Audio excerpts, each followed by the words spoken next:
Welcome to Behavioral Grooves, the podcast that explores stories, science, and secrets from the world's brightest thought leaders for the curious at heart.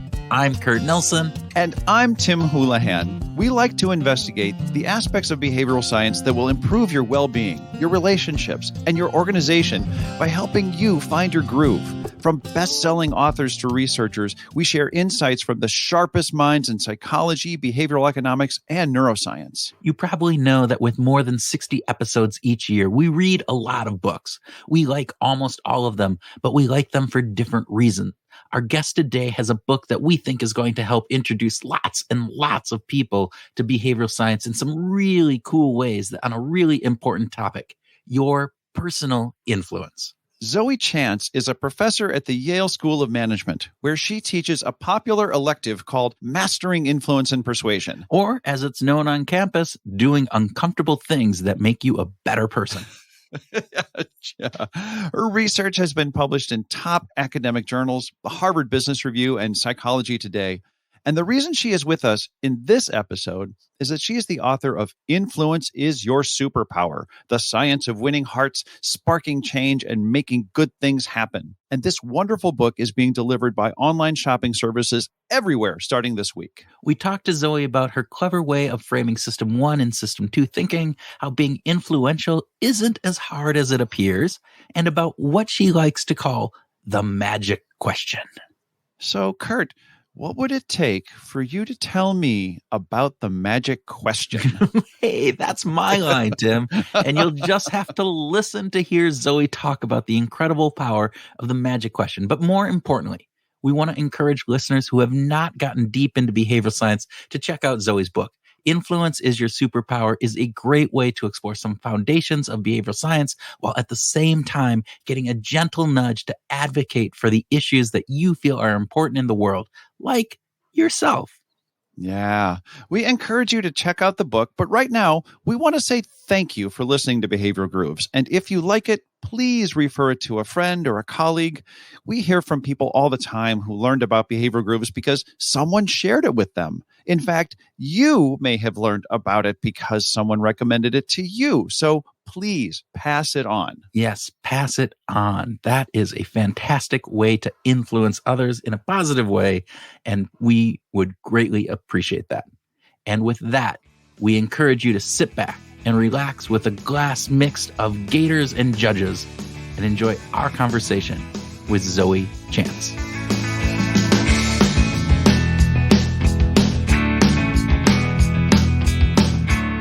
Zoe Chance, welcome to Behavioral Grooves. Thank you, Tim. Super excited to be here. We are excited to have you. And as always, we start with a speed round. And so hopefully I can pronounce this correctly, but we're going to start here. So Zoe, would you prefer Kopi Luwak coffee or black ivory coffee? I would prefer black ivory coffee because I've tasted Kopi Luwak coffee and it wasn't even interesting. And for listeners who don't know, they're both made of poop. Yes, they are. And they are the two most expensive coffees in the world. Yes. Which illustrates the scarcity principle. There's very little of them. And actually, it turns out Kopi Luwak comes from the beans that get eaten and excreted by civet cats in Indonesia. And black ivory comes from beans that have been eaten and excreted by elephants. And Wow. There's such... So these coffees are so expensive, like $600 a pound. Black ivory, I think, is $1,000 a pound. That there's a giant black market. So don't go out and buy them. First of all, the animals are mistreated. But second of all, there's an 80% chance that what you get is not even real. It's just counterfeit. It's just actual poop. So that's what that is. All right. Okay. Good insight for our listeners. Thank you. Would you prefer to have dinner with your favorite actor or favorite musician? Oh my gosh. I prefer to have dinner with my favorite actor, Britt Marling. She's an actor, writer, director, and she's most famous for starring in the OA. And I just think she's absolutely genius. And I would probably freak out and not be able to speak. That's I got okay. that. That's okay. Yeah. We've been there. We've all been there. Okay. Yep. Brussels sprouts or parsnips? Oh my God. Brussels sprouts all the way. Parsnips are disgusting. Oh, no. I think I would agree with you 100% there. Because it's factual truth. No. Okay, I It's not totally opinion. disagree. That is not opinion. That is No. just it's a verified fact. We can go with that. Yeah, All I right, agree to disagree on that one. I'm going to have to. Oh my God, how are you? Oh, you know, Okay. Tim, I'm parsnips disappointed are once more great. time. Okay. Okay. Kirk or Picard? Oh, okay. It's a little bit hard. I'm a huge Trekkie and a big sci-fi nerd in general. My PhD thesis, my dissertation was called Live Long and Prosper. That's what a big Trekkie nerd I am. Mm-hmm. But Picard will always have a very big place in my heart. And actually, my husband's a Trekkie too. And for Christmas, what I gave him. So for any listeners who like, this is going deep into the wormhole of nerdiness, but if you enjoyed Star Trek Discovery, then you know 7 of 9. Mhm. Jerry Ryan is the actor who played this character. She's very sexy. She's gorgeous. She was Miss Illinois and competed. She was one of the contestants in Miss America. And anyway, my husband loves her. And on Cameo, she was appearing there as one of the actors that you can buy a message from. So I bought him a message from Jerry Ryan and he freaked out. And he had also just joined LinkedIn and he didn't know what LinkedIn is, I think. He thought it was Facebook. And so he posted on LinkedIn, oh, look what my wife gave me for Christmas. And everyone's like, oh. Oh, man. Anyway, and it was in a little wallet that was Picard brand. So he now has a Picard wallet with the card that sent him to the Jerry Ryan message. So why Picard over Kirk? I mean, Kirk was the original. He was the kind of, but Picard a little more, cognitively, thinking. What's your take? So honestly, Picard is just hotter. And so this is all right. We get down to the brass knuckles, right? Yeah, there it is. All right, good. Yeah. I can make some excuses, but I'm just giving you the truth. Fair enough. Fair enough. Which is faster, the Gator brain or the judge brain? The Gator is so fast, you can't even see it move. And the judge is slow and plodding.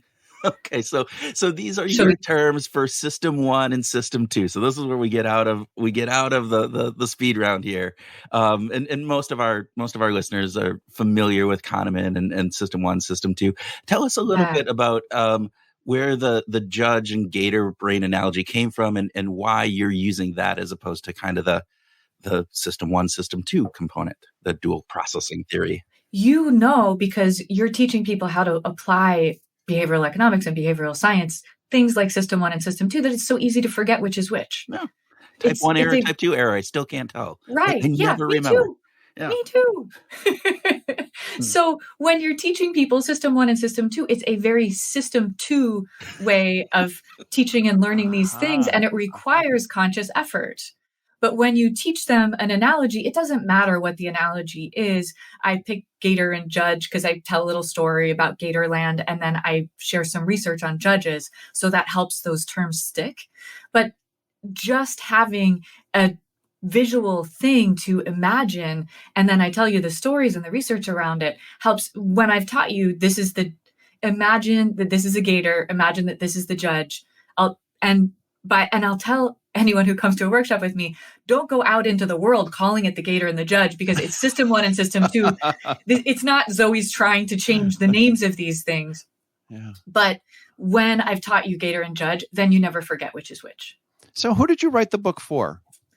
I wrote the book for people who are smart and kind and deserve boatloads more influence than they have. And we have a lot of misconceptions. If we're smart, especially, we have a lot of misconceptions about how influence works. And if we're kind, we have a lot of reluctance about advocating for ourselves and trying to do the things it takes to be influential. So people who are kind and smart have a double liability when it comes to influence. And I wrote this book for them. So give our listeners just a 30-second, your elevator pitch about what influence is your superpower, kind of the main themes. Right? I think you probably already just mentioned it in what you said, who you wrote it for, but can you elaborate a little bit more on that? Of course. The idea is that influence is this superpower that you were born with. It is your only means of survival when you come into this world. And it's what has allowed our species to survive and thrive, is really just people influencing other people's behavior. And we have somehow shied away from the idea that influence is natural and powerful and desirable, because the whole idea of influence has been co-opted by like social media influencers and tacky, greedy people using tacky, greedy tactics to do things like sell used cars. And so what's happened is we've ended up shying away from learning the science and doing the practice of influence. So we leave influence to the power hungry. And I want this book to change that. That's a fantastic approach to take to the world. I mean, you really believe this at your core, right? You really like the idea of us having influence and using influence in a positive way, right? So I guess what I'm thinking about is this idea of the book is in part sort of a manual to learn how to become more influential in a positive way, right? Very much so. Yeah, it's practical. Yeah. So what do you hope to accomplish? Like the reader, what do you want the reader to come away with? How do you want them to feel? My desire is related to exactly what you said, is not that they become more knowledgeable about influence, but of course, the more you read, the more knowledgeable you become. And I share a ton of science. But my desire is that the reader will find just one thing. If there's more, it's gravy, but find one thing to put into action to change their life. They could change their life a lot or a little, but I focus on low-hanging fruit in the practical bits, which are simple things that you can put into practice that really nudge the needle or shift your outcomes in life in the long run, so that by the time you go down the path of becoming influential, and you start with one tool, and then once you've mastered it and it becomes comfortable, then you reach for another one, right? And then you reach for another one. And as you've been practicing and mastering these tools, and it doesn't have to be mine, it can be anybody's, eventually you're so comfortable with them that it becomes system one, Gator, right? Habitual, right? You're in this behavioral groove of doing the influential things. People want to say yes to you. And then you get to let go of these tools, and you get to let go of the idea of being consciously strategic about it, which is where we all want to be, being authentically influential and just relating to people so that they want to say yes. Yeah. So first off, I have to say, utilizing behavioral grooves in that whole thing is absolutely wonderful, and thank you. You are automatically our most favorite guest ever in the history of behavioral groups, because you just did something no one else has done. That was fantastic. That was brilliant. Yes. But and then I want to go, because I think this ties right in. So you wrote, and I'm going to quote you here: "Charisma isn't something you are; it is something you do," which I think ties right back into what you were saying. Right? It's this getting this information so ingrained in who you are that it is a Gator move, not a judge move. So tell us about how charisma isn't something you are, because typically when we think of charisma, we think of charismatic people, and it's like, oh, they were born that way. And yet you're saying, no, it's what you do. Help us understand that. Yeah. So in the book, I share this story of going to a Prince concert. He is the most charismatic person I've ever been in the presence of. I've been a huge fan since I was like 10 years old. And my mom took me to see a really adult movie that he was in with Apollonia. So I've been waiting my whole life to get to see Prince in concert. This is a few years before he passed. I'm waiting in the tiny little club in Las Vegas, and he owns the club and he's performing there every night. And we're waiting there for 2 hours, standing in the heat, and they're showing Prince videos and they're pumping Prince music. We're waiting and waiting, building up the excitement. He takes the stage and he stares directly into my eyes, I'm absolutely sure, and says something like, "Are we alone?" And I just feel this faintness coming over me. And I lean, and I'm a first-year doctoral student, and the friend that I'm there at the concert with is Eldar Shafir, who's this eminent behavioral researcher. And somehow I got to go to the concert with him. And I say, "Eldar, oh my God, I think I'm going to faint." And then in that moment, the woman next to me, total stranger, collapses in a dead faint. because he is so damn charismatic. It's overpowering. And a paramedic comes and is loading her on the stretcher. And I say, oh my God, has that ever happened before? And he says, it's not unusual. Oh my God. So Prince has this insane level of charisma. And I, like you, would have thought of him as being charismatic since birth. But the truth is he was so uncharismatic when he first not just started performing, but became even famous. He had a #1 Billboard hit. It was I Want to Be Your Lover. Warner Brothers, who had signed him, wouldn't even send him on tour because they watched him perform and he sucked. He was so shy. He turned his back to the audience. And when he had to speak to them, he never spoke above a whisper. So they were like, well, you can sell albums, but we are never putting you on a stage. Rick James was on his Super Freak tour and he invited Prince to become his opening act.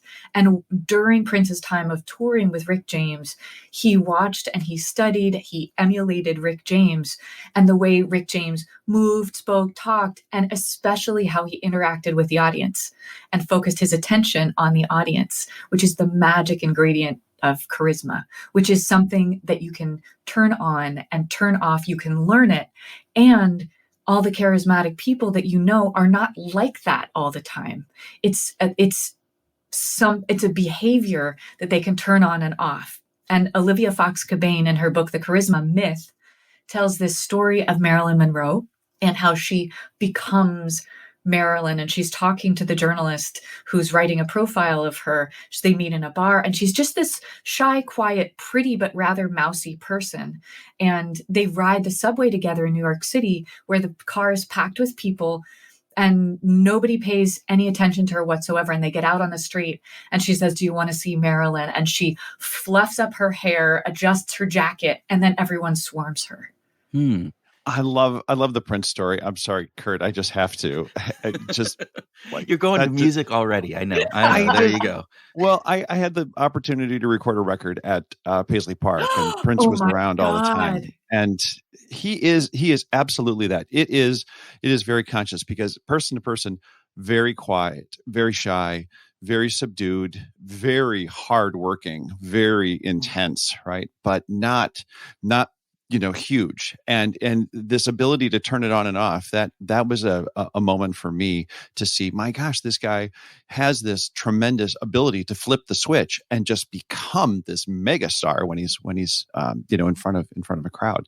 So that's amazing. We could talk about that. So jealous. Well, Paisley Park is Prince's home and studio, by the way, for people who are not as big Prince fans as we are. Yeah, and now it's a museum, so we'll pitch that.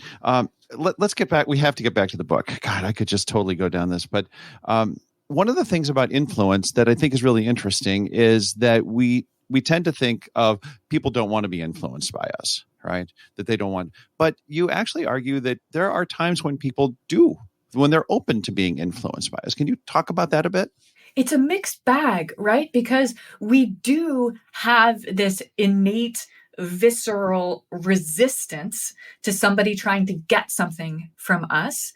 And we're bombarded by influence attempts all the time from, marketers and advertisers, people trying to sell us stuff, grab our attention. And yet in face-to-face interactions, people are so much more, they're 2 or 3 times more likely to say yes to our requests than we imagine that we'll be.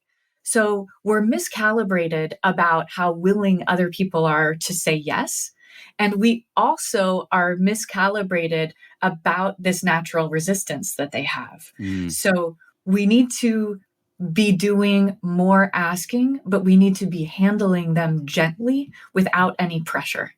So we can be radically successful and radically influential when we learn how to ask people directly and in a warm way, dialing back the pressure so that they feel more comfortable saying no. Ironically, when we make somebody feel comfortable saying no, they feel more inclined to say yes. Is that the soft ask that you kind of outline in the book? The soft ask is a great example of it. So a soft ask is when, and by the way, if you are in sales, you might have heard of this idea as a test close. But it's not just for sales. It's any kind of influence is where you ask them hypothetically how they might feel about the thing, or how interested or not interested they might be in the thing. And what that does is makes them feel comfortable telling you like, yeah, I don't feel that great about you. I'm not really interested. That's not as awkward as just rejecting you. But it also lets you know, should you just cut to the chase and make the close, ask for the thing. And it helps preserve the relationship if there's going to be some awkwardness if they were to reject you. So in the book, I use the example of you're attracted to a friend and you would like to ask them out. And if you do it directly, would you date me?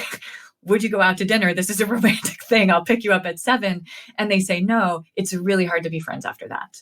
But if you just bring it up in a hypothetical way, like, so I'm just curious how you might feel about possibly going on a date sometime. And they're like, yeah, I'd kind of rather stay as friends. And you can be like, okay, cool. And there's really not a problem, like minor disturbance in the force, but you can get beyond it. and again, you bring in some science fantasy nerdiness there. I love it. I didn't even mean to. So I have another question here. So what would it take for you to tell us about the magic question? You just did it! You win the prize!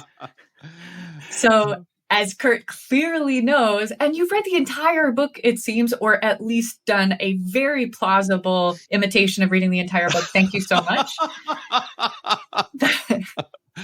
We have 3 people. We split and kind of conquer. So there you go.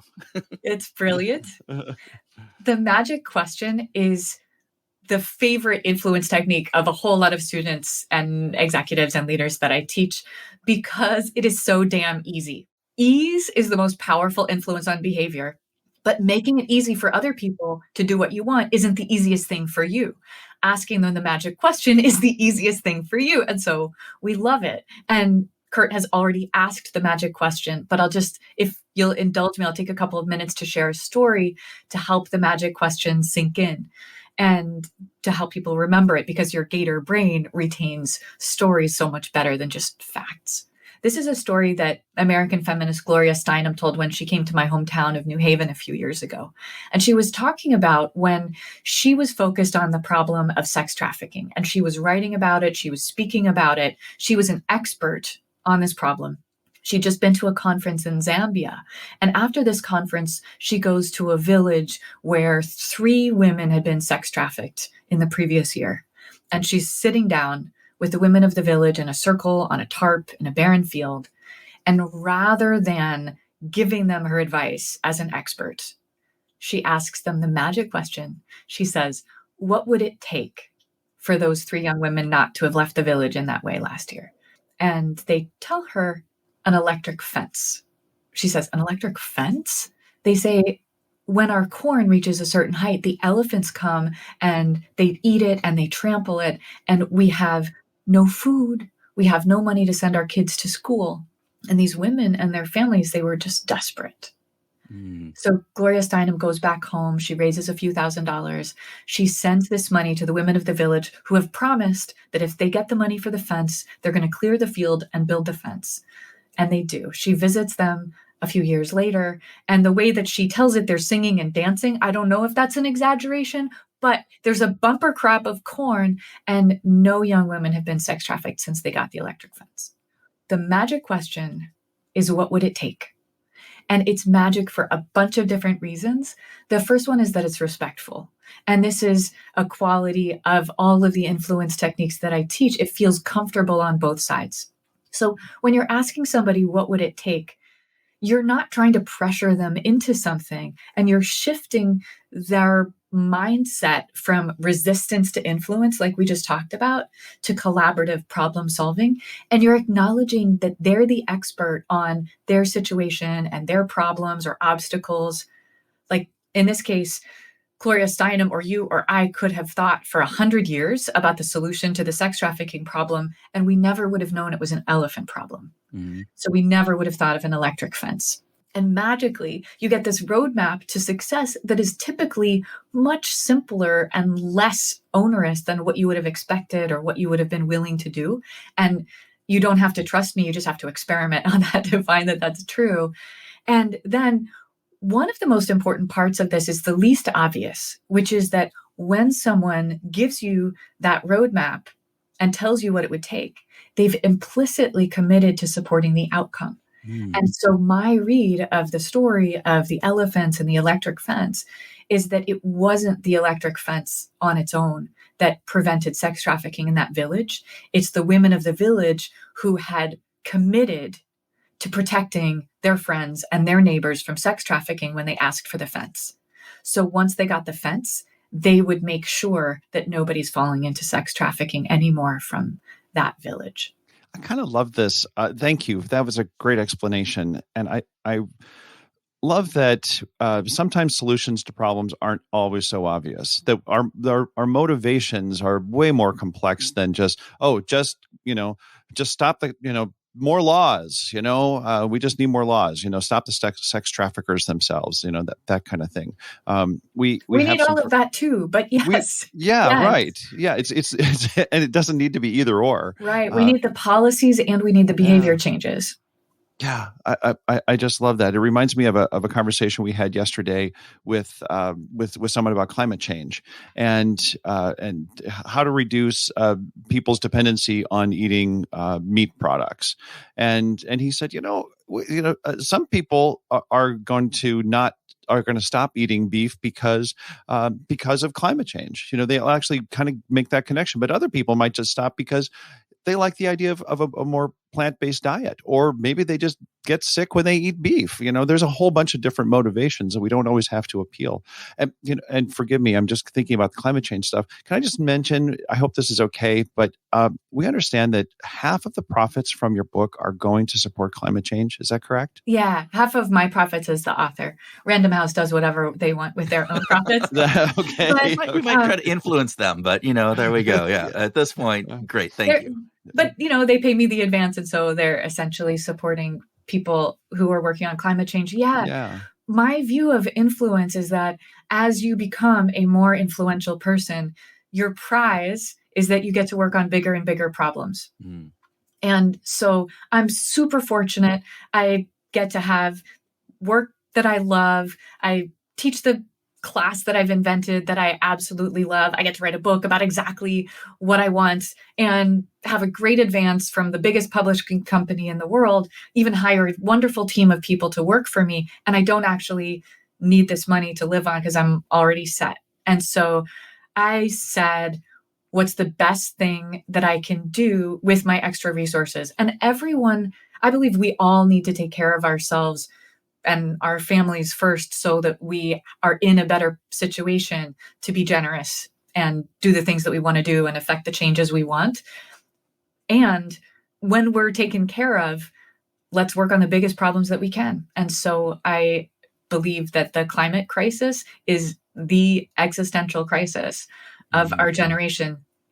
So I'm putting half of my money on the book toward it. And I just made my first donation to 350.org of $50,000. And I'm excited to work with them. They're a grassroots climate activist organization that's doing great work around the world.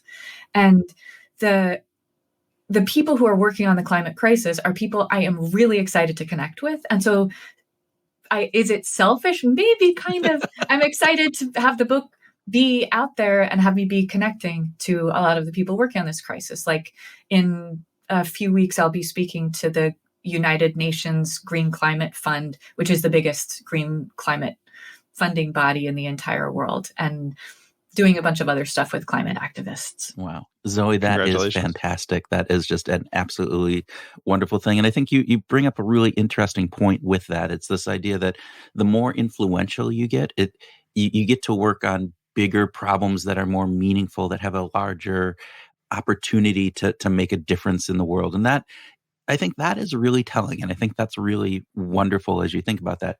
You also talked about the class that you teach. And so in the book, you bring up your class, your MBA class all the time. And as part of that, you talk about a lot of games or challenges that you do with your students. And they're wonderful, by the way. And you might want to just kind of talk about some of those. But do you have a favorite? Do you have a favorite kind of game or challenge that or do your students say, this is my favorite one out of any of those? Okay, I love them all, and the whole Hard. class You got to pick your is. children, right? It's your Yeah, favorite kid. Yeah. I will pick one, but I don't want any of the other challenges to feel bad. So what the class is 7 weeks of challenges outside the class, and I tell the students what we do in the classroom is infinitely less important than what you do outside of the classroom. And all of their grades are based on these challenges that are uncomfortable typically. And the class is called Mastering Influence and Persuasion. It's the most popular course at the business school at Yale, which is super fun and exciting. But it's just because people want to be influential, not because I'm such a great teacher, although of course I am, but it was standing room only since the day that I started teaching because of the topic.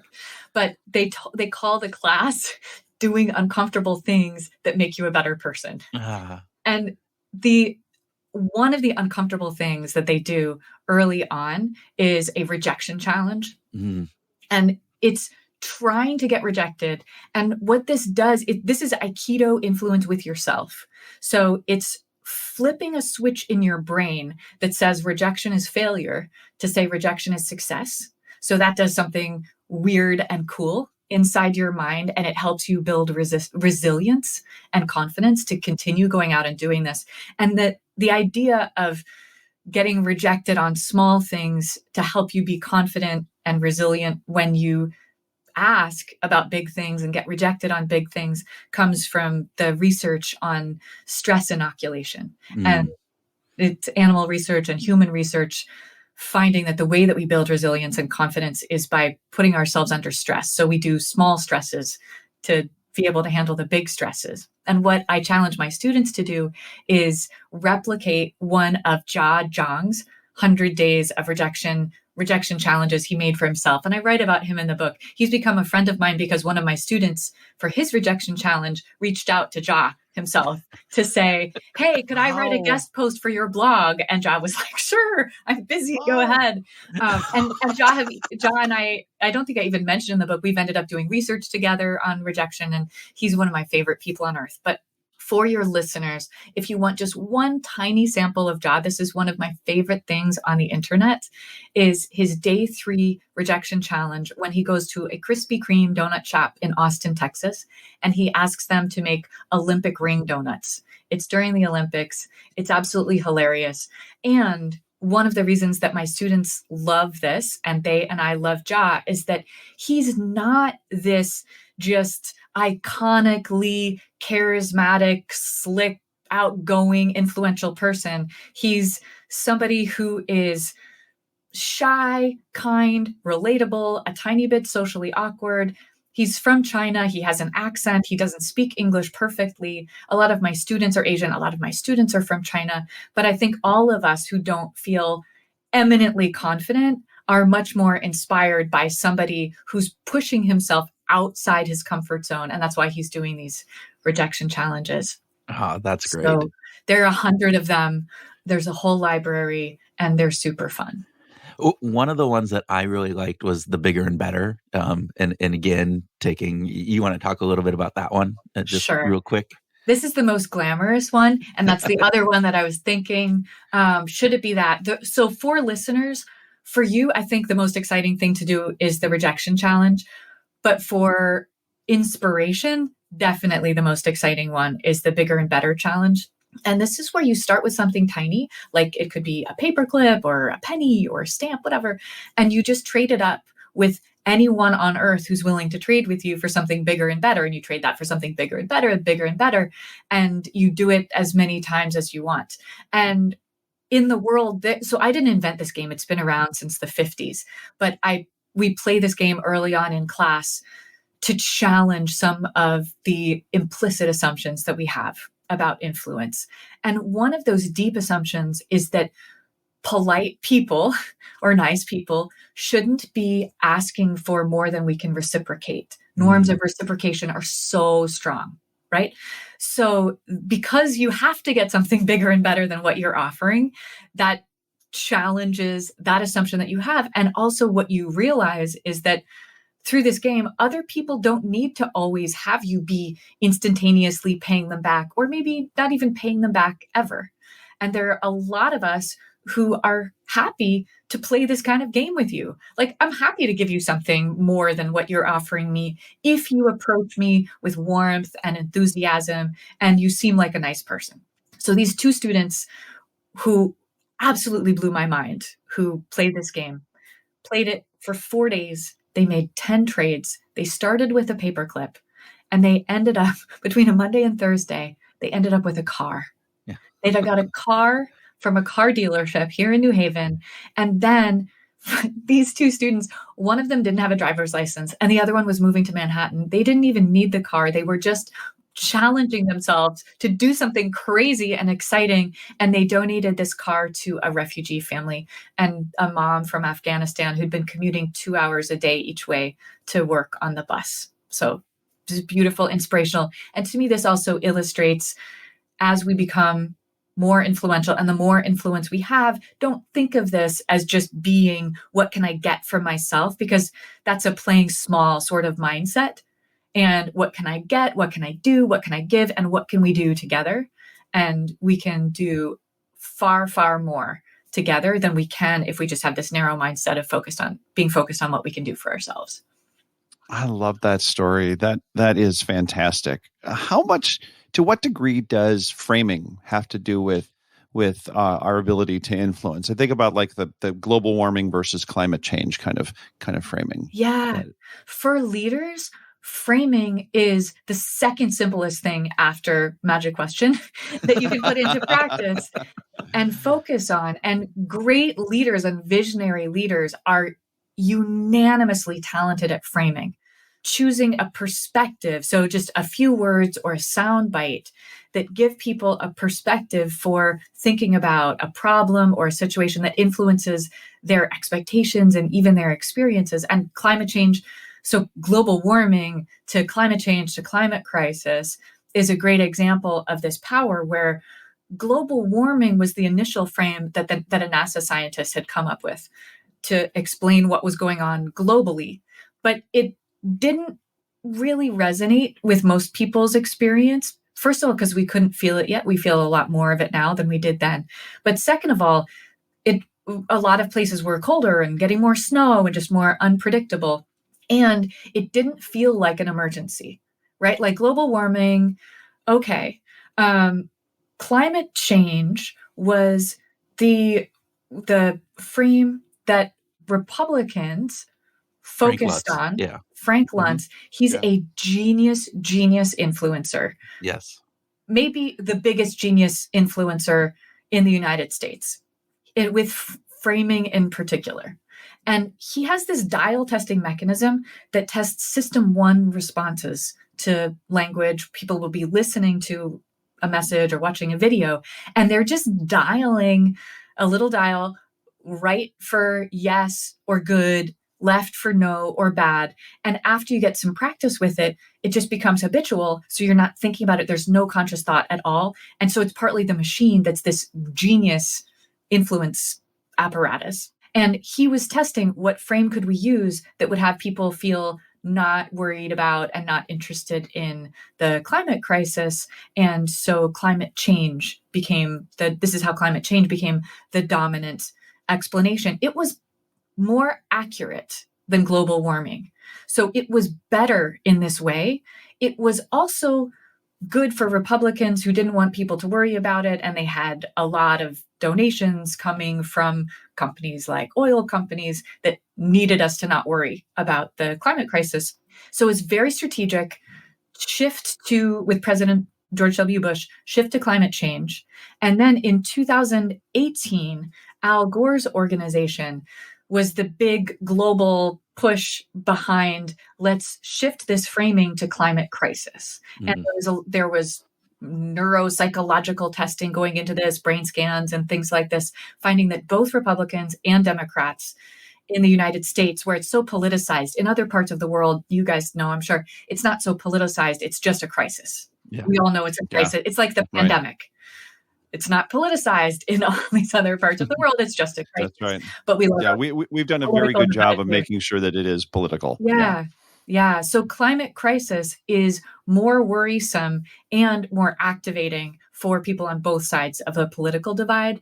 And now many big media organizations across the world are using this frame of climate crisis that says we need to take action. It's very important. And it also has this undertone of it is solvable, but we need to take action immediately. So it's not without hope, even though it says this is an emergency. So what do you think about the term replication crisis? Given we just talked about the movement from global warming to climate change to climate crisis, here's replication the problem. crisis. Yeah. Here's the problem with my problem with replication crisis. Within the field, it's great. It's a perfect frame because it's super important. We need to solve it, and we need to absolutely dramatically change the way we do research. And a lot of us are. We need to set very, very high bars for truth and replicability that we haven't in the past. All of that is super important. Replication crisis, perfect frame.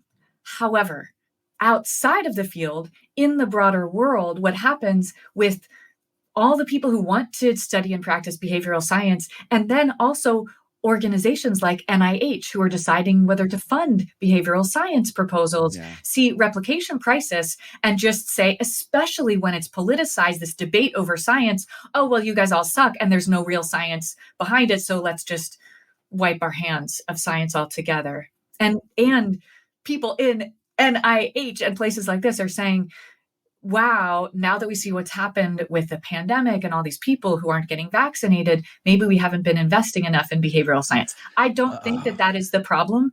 That I don't think that investing in behavioral science was more important than things like investing in public health. However, there's this dual track where replication crisis only works well on one of those tracks. Yeah, it's a great framing component here. And I know Tim wants to start talking about music, but I have one question before we go there because I love the story and I think it's just really important. So you wrote about the Chiquino Scarpa, and I hope I pronounced that name right, bearing his $500,000 Bentley. Can you tell our listeners that story? Because I just found it really, really kind of amazing. Yes. And also, listeners, there's a great video that you can find online, or maybe we can post it where you can see this happening. Yeah. Okay, fantastic. So I think, but I butcher Portuguese, but it's something like Chiquinho Scarpa. Yeah. So he is a Brazilian billionaire who's absolutely insane, and he cultivates this really wacky, scandalous persona. So he was the perfect person to create a scandal around the absolute atrocity of burying his super expensive car, his $500,000 Bentley, in his backyard. And he says, I want to be like the pharaohs, and I'm going to take this car with me to the afterlife. And all these people are so pissed because what could you do with $500,000? You could do a lot of good. If you don't want the car, sell the car, donate it to charity, right? You can save people's lives. And he has a press conference. So there's media, there's helicopters, internet furor, all these people on talk shows getting so angry about it. And what happens when people show up for the press conference, as the Bentley starts to get lowered into its grave, he calls a stop to the proceedings and he brings people inside where the real press conference is happening. And he says, the real tragedy here is that all of you are burying something far more important. You're burying your organs. And this is how Brazil launched their National Organ Donation Week. And so it was actually a public health campaign that was disguised as a scandal.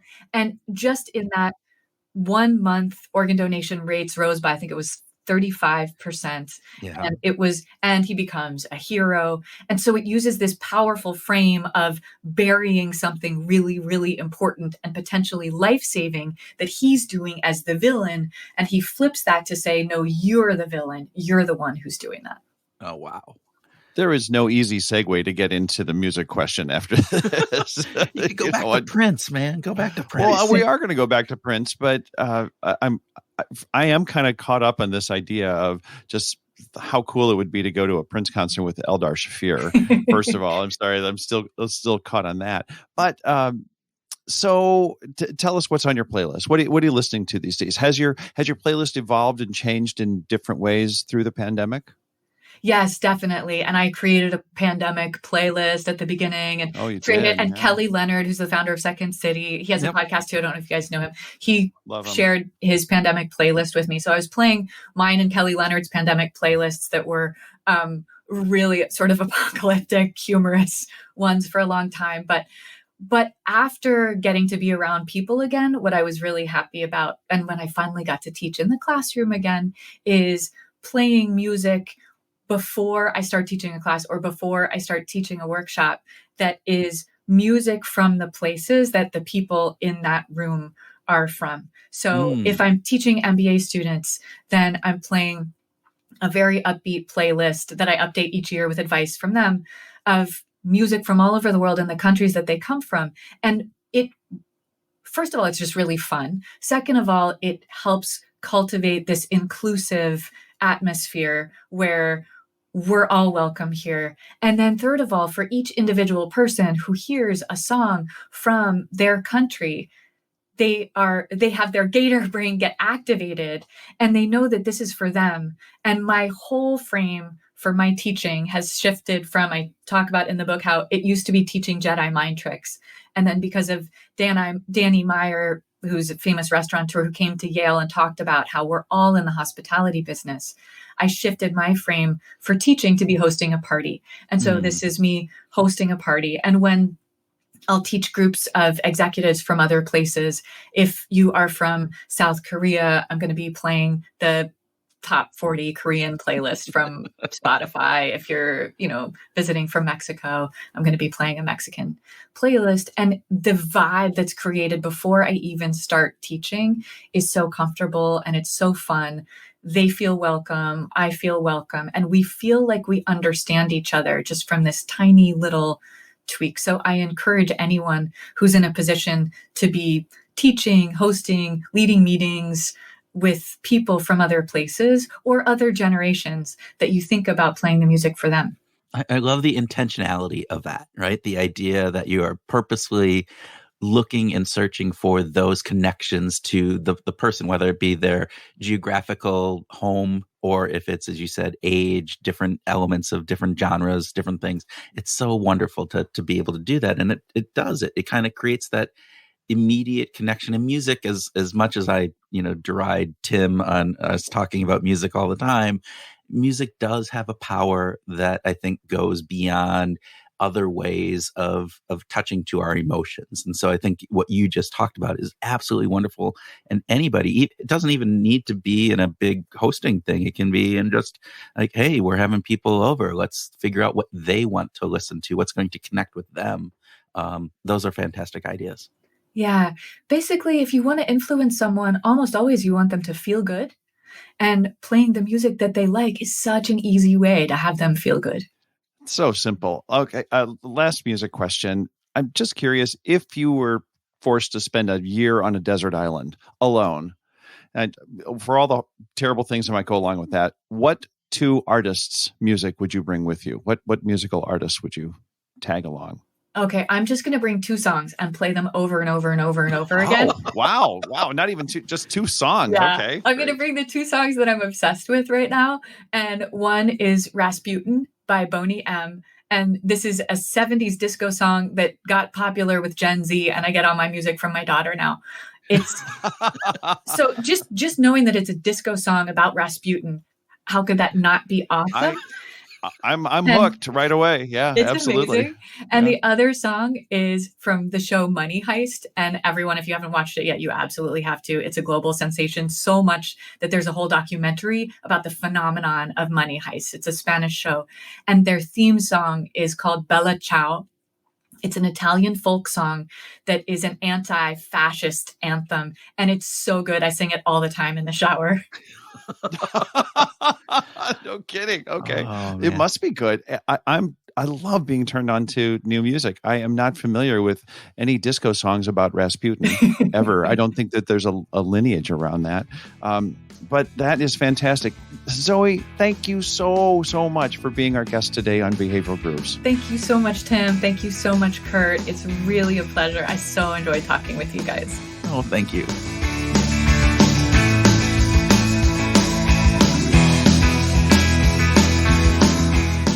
Welcome to our grooving session where Tim and I groove on what we learned from our discussion with Zoe, have a free-flowing conversation, and talk about whatever else comes into our super influential minds. Yeah. We are super influential, aren't we? It's our superpower, right? This is it. It is actually, Truly. this is, all right. So, we always start this a little, lighthearted, but I think that is a really key piece that she's talking about here. This idea that we have more influence, and influence is probably easier than we think it is. Yeah. That's a great way of framing this. In fact, our whole conversation was Zoe really working to sort of give us the tools that we need to sort of demonstrate that persuasion, or influence specifically, is a lot easier than we think it is. And we've had a couple other guests this past year that are on the same thing, right? I mean, Cialdini, who is kind of the godfather of influence as we think about this, and how he's redid his book and all the insights that he's had. But then we also had Vanessa Bonds, right? Who talks about influence. And so influence is a really hot topic at this point. And I think it's a hot topic because there's so much research out there now that shows we do have more influence than we think we do. And we can learn how to harness that influence in positive ways that are going to be beneficial to us as well as to the society at a whole. John Levy as well. Oh, yes.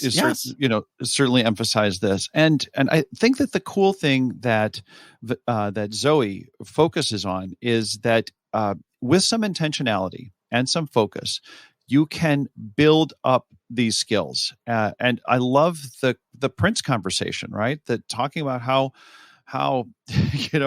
poor little Roger was just nothing, right? He was just this skinny little kid who knew how to, as Terry Terry Lewis says of the Jimmy Jam and Terry Lewis combination, said, everybody loved Prince in high school because he could play the lead to Stairway to Heaven, and nobody else could do that. But he had no personality. He developed it. He was very intentional. And that makes a difference. It does make a difference. And I love this idea that, if we have influence, then we can do influential things. And that, I think, is a key concept as we think about this. And to your point, the Prince story identifies this fact that you don't have to be born. There are certain people that we all know, we all see, that it feels like they're just charismatic and they can influence anybody by just walking into the room. Well, probably some of that might be natural, but probably some of that is also very intentional, and they've learned it, and they're using this superpower that they have to do that. And that piece right there, that idea that we all have the ability to improve on the way that we influence others, we influence those folks within our world, that can lead to doing influential things in the world. And I think that's really powerful. And the fact that she talks about, that what was her quote? You're in this behavioral groove of doing influential things. People want to say yes to you. I mean, hey, it's a behavioral groove is all influence is. Yes. That's what it is, man.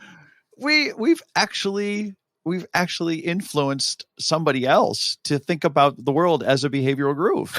How about that? Amazing. Let's talk about some tools. All right. What tool do you want to talk about?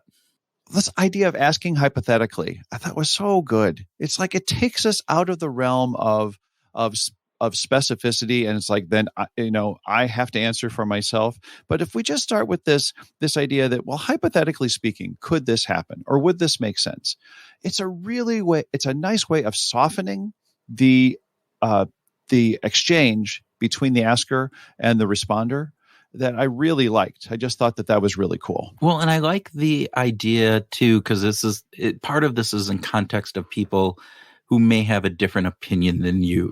We've talked about tribes and social groups and different pieces, and this idea of that the other side never listens to us, and how can we influence others who have a different social identity than we do and believe different things than we do. Well, by asking hypothetical questions, you can circumvent that. You can help in lowering those defenses down in order to get people to not have that immediate reaction that says, oh, wait, you're trying to do something here. This is a hypothetical question. What is this like? And that opens up the realm of possibility. And I think that's a big piece of this. So, which lends itself to the magic question, Tim. And just remind us, what is the magic question? So what would it take for you to, tell me about the magic question? It's this very simple idea that, so what would it take? It's saying you're going to do this. It just is a matter of what will it take for you to do this? It's almost a presumptive close with a component of saying, tell me what it's going to take. And it's fascinating to think. And Zoe, I think, brings this up really well with some of the examples she talks about, both in the book, but also with us, of how powerful that is, where you think, seriously, that's it? But it works. I like how you brought up the presumptive close, because people who are in sales or possibly even in marketing are probably familiar with that term, the presumptive close. And yet this question of what would it take is also a way of opening up the conversation. And when she gave the example of the African village, and when Gloria Steinem asks the women, what would it take? The answer was not specifically about how it wasn't so directed at, we just need to stop, the abuse. Yeah. It was actually about, wow, they actually thought about it and said, well, there's sort of a higher level issue here that if we solve that, if we just get the fences up, that will stop the elephants. And when we stop the elephants, that keeps our fields growing, which makes us more economically powerful, which means there will be less prostitution. Right. We can send the kids to school then, and they can do all these other factors. And to your point, it's a great way of opening it up. Yes. That the idea of opening this up to a larger, broader perspective, because too often, and we talk about this in selective attention, right? This idea, the gorilla piece, right? We get so myopic in focusing in on one aspect. This is a sex trafficking thing. This is that.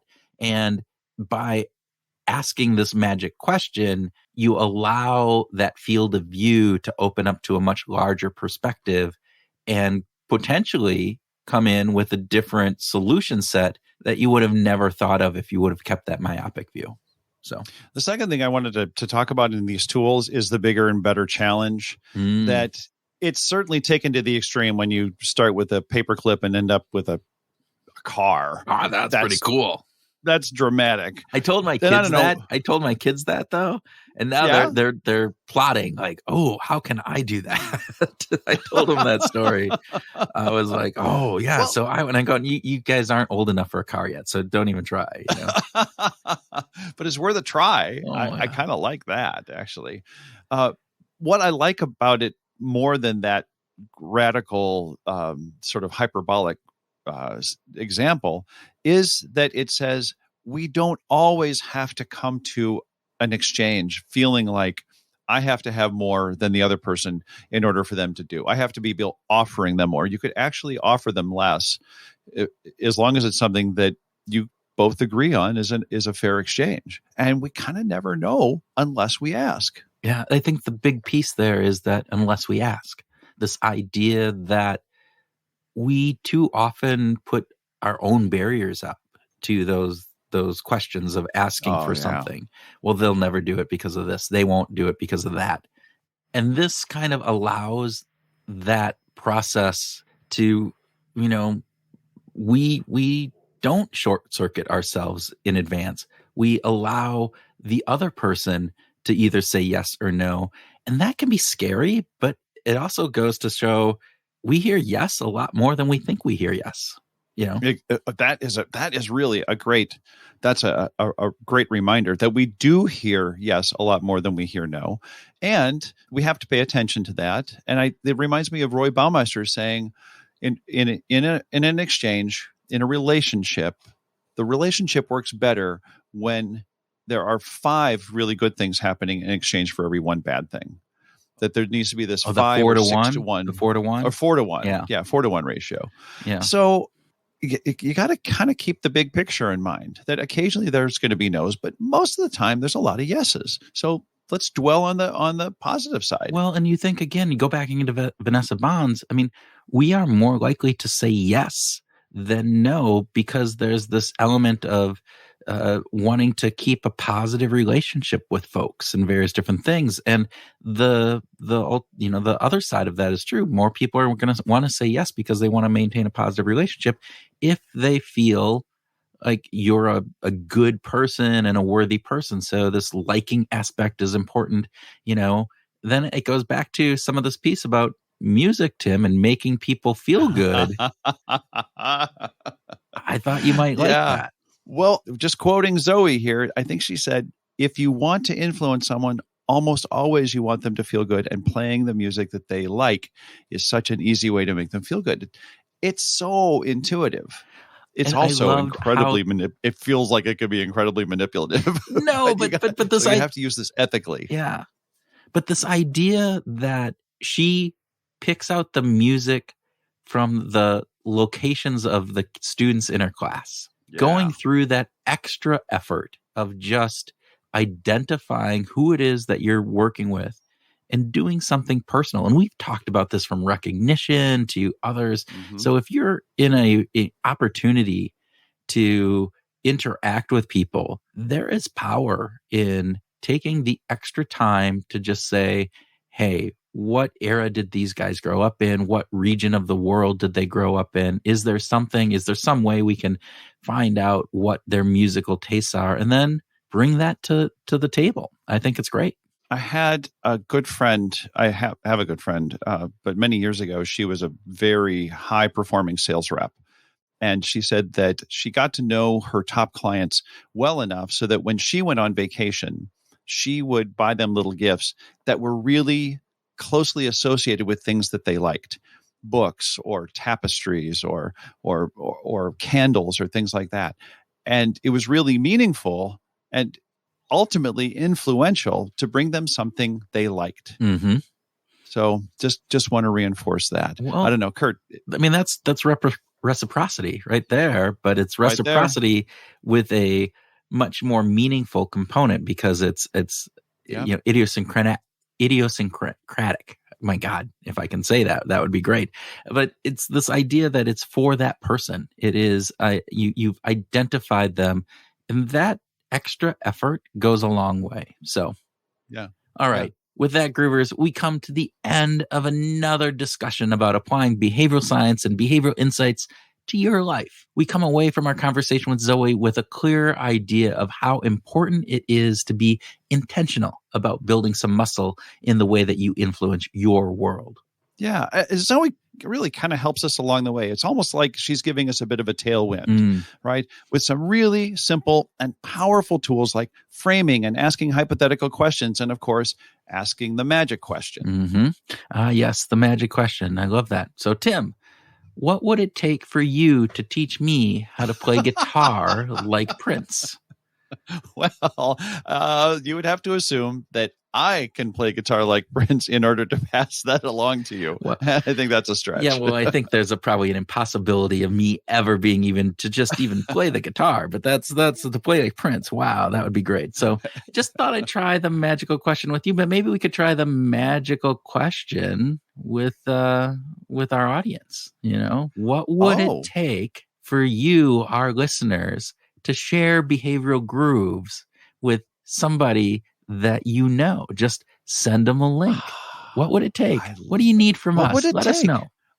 Yeah. Name your price. Well, maybe not name your price, but $2.22. Okay, Groovers, thanks for hanging out with us. And we hope that you check out Zoe's book. It's a great introduction to behavioral science and really cool ideas that you can apply to your work and your personal life. Yeah. And if you liked what you heard, please just give us a quick 5-star rating or leave us a review. And again, what would it take for you to leave a review. Mm. What would it take? Let us know. We'd love to know. And we hope that this week you take the magic question with you and you go out and find your groove.